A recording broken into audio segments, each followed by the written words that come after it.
사무엘이 어린 시절 이스라엘에는 하나님의 말씀이 들려오지 않고 있었습니다. 당시 대부분 이스라엘 사람들이 자기 소견에 옳은 대로 살고 있던 사사 시대였기 때문에 아무도 하나님의 말씀에 관심이 없었기 때문입니다. 심지어 엘리 제사장조차 영적인 분별력이 흐려져 하나님의 말씀을 깨닫지 못하고 있었습니다. 이런 시대에 하나님의 말씀이 예고 없이 들려옵니다. 누구에게 들려옵니까? 어린 사무엘에게 들려옵니다. 왜 사무엘일까요? 정확한 이유를 우리는 알 수가 없습니다. 하나님의 자유로운 선택의 이유를 감히 우리가 단정적으로 이야기할 수 없는 것이죠. 하지만 사무엘이 어떤 아이였는지는 본문을 통해 알 수가 있습니다.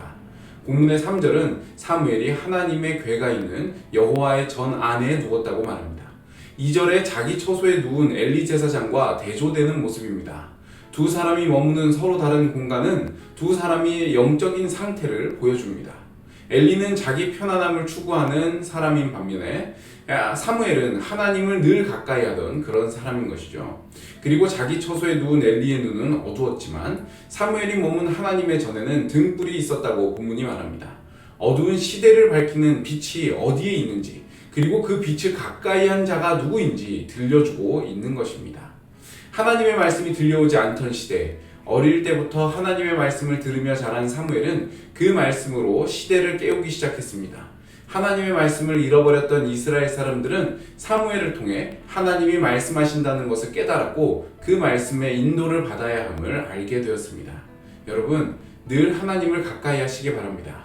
우리의 삶과 세상의 등불이 되시는 하나님의 말씀은 그분을 향해 열려있는 사람에게 들려오는 법입니다. 엘리처럼 내 처소에 머무는 사람, 내 안에 갇힌 사람은 하나님의 말씀을 들을 수가 없습니다. 온 몸이 귀가 되어 그분 앞에 설 때 우리는 하나님의 말씀을 듣게 됩니다.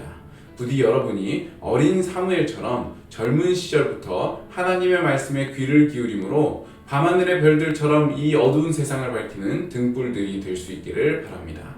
기도하겠습니다. 온 세상에 빛을 비추시는 하나님, 그 하나님의 빛이 하나님의 말씀을 통해 이 세상에 그리고 우리에게 비춰짐을 믿습니다. 그 말씀에 늘 귀를 기울이게 하시고 우리의 삶이 하나님의 말씀의 인도함을 받아 이 세상을 비추시는 하나님의 등불이 되게 하여 주시옵소서. 예수 그리스도의 이름으로 기도합니다. 아멘.